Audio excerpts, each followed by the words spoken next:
5월 13일 월요일 5분 브리핑입니다.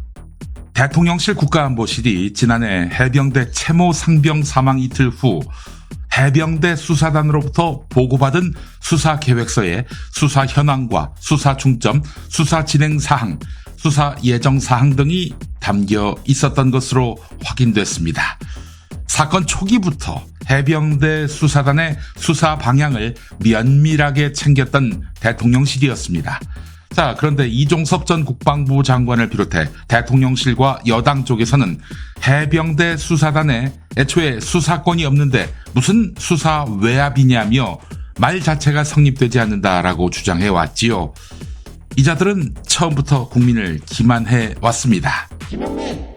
제22대 국회 전반기 국회의장 경선에 출마한 조정식 더불어민주당 의원이 추미애 전 법무부 장관 지지를 선언하며 후보직을 사퇴했고 정성호 의원은 후보직을 자진 사퇴했습니다.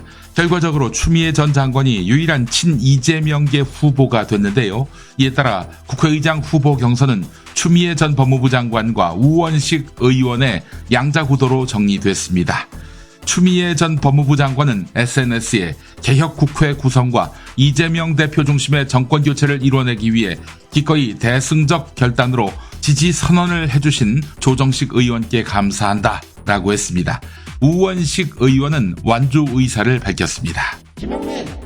부동산 시장 침체로 주요 프로젝트 파이낸싱 현장에서 미분양이 속출하자 자금난이 심화하고 있습니다. 시장에선 대형 시행사 위기를 PF발 부동산 위기론의 전조 증상으로 보고 있는데요.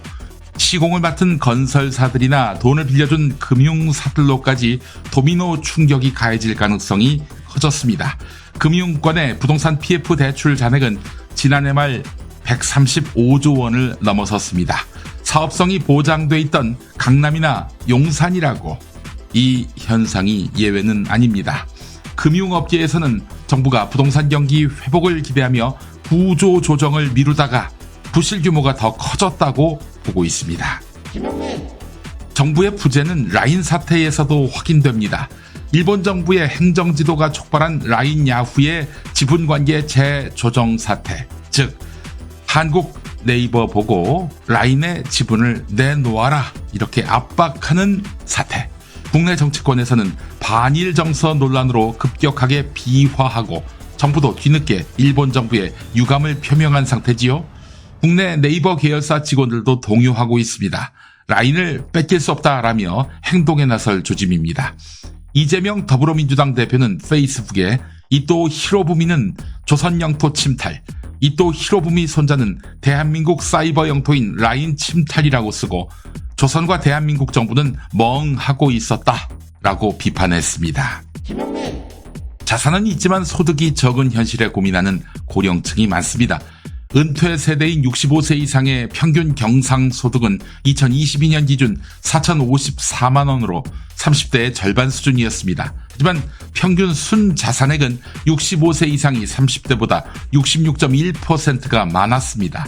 수입은 별론데 잘 융통되지 않는 자산이 많은 고령층 때문에 전반적인 경제 활력이 떨어지는 양상입니다. 돈 생기면 소비 투자하는 청년 중년은 돈이 없고요. 국가 전체적으로 보면 돈이 제대로 돌지 않으면서 투자 및 자금 운용의 효율성이 떨어질 수밖에 없습니다. 중앙일보는 증여 관련 세금을 팍 깎자 이렇게 주장하고 있네요.